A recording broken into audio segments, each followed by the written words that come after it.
പല സിനിമകളിലും നമ്മൾ പലതരം തട്ടിപ്പ് കാണുമല്ലേ. വളരെ വിദഗ്ധമായ ആളുകളെ കബളിപ്പിച്ച് പണം തട്ടിമുങ്ങുന്ന നായിക കഥാപാത്രങ്ങൾക്ക് നല്ല കയ്യടിയും കിട്ടും. പക്ഷേ അതൊക്കെ സിനിമയിൽ. ഇതൊക്കെ ജീവിതത്തിലും അനുകരിച്ച് 10 കാശുണ്ടാക്കാൻ നോക്കിയാൽ എന്തായിരിക്കും സ്ഥിതി?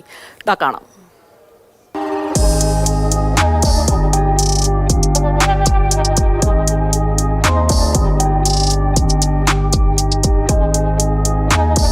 സിനിമയെ വെല്ലുന്ന തട്ടിപ്പാണ് തലസ്ഥാന നഗരിയിൽ നടന്നത്. തമിഴ് സിനിമയായ കണ്ണൻ കണ്ണൻ കൊള്ളയെടുത്താലിന് സമാനമായ തട്ടിപ്പ് രീതി. ഓൺലൈൻ വഴി വരുത്തിയ മൊബൈൽ ഫോണുകൾ വിദഗ്ധമായി കവർച്ച നടത്തിയ ഡെലിവറി സംഘമാണ് പിടിയിലായത്.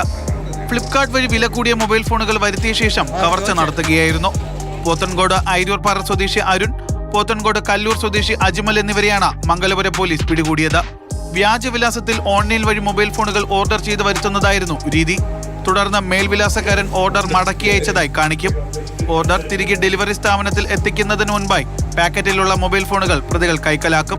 ഇക്കഴിഞ്ഞ മാർച്ച് മാസം മുതൽ മെയ് വരെയുള്ള 2 മാസക്കാലം പ്രതികൾ കവർന്നെടുത്തത് 15ഓളം വിലപിടിപ്പുള്ള മൊബൈൽ ഫോണുകളാണ്. ഇങ്ങനെ മോഷ്ടിച്ച ഫോണുകൾ വിവിധ സ്ഥലങ്ങളിൽ എത്തിച്ച് വിൽപ്പന നടത്തും. വിൽപ്പന നടത്തിയ 6 മൊബൈൽ ഫോണുകൾ മംഗലപുരം പോലീസ് കണ്ടെടുത്തു. പാക്കറ്റുകളിൽ നിന്ന് മൊബൈൽ ഫോണുകൾ നഷ്ടപ്പെട്ടത് മനസ്സിലാക്കിയ ഫ്ലിപ്കാർട്ടിന്റെ ഡെലിവറി ഏജന്റായ ഈ കാർഡ് മംഗലപുരം പോലീസിൽ പരാതി നൽകുകയായിരുന്നു. തുടർന്ന് പോലീസ് നടത്തിയ പരിശോധനയിലാണ് പ്രതികൾ പിടിയിലാകുന്നത്. കോടതിയിൽ ഹാജരാക്കിയ പ്രതികളെ റിമാൻഡ് ചെയ്തു. കൂടുതൽ ചോദ്യം ചെയ്യുന്നതിന് വേണ്ടി പ്രതികളെ കസ്റ്റഡിയിൽ വാങ്ങുമെന്ന് മംഗലപുരം പോലീസ് അറിയിച്ചു.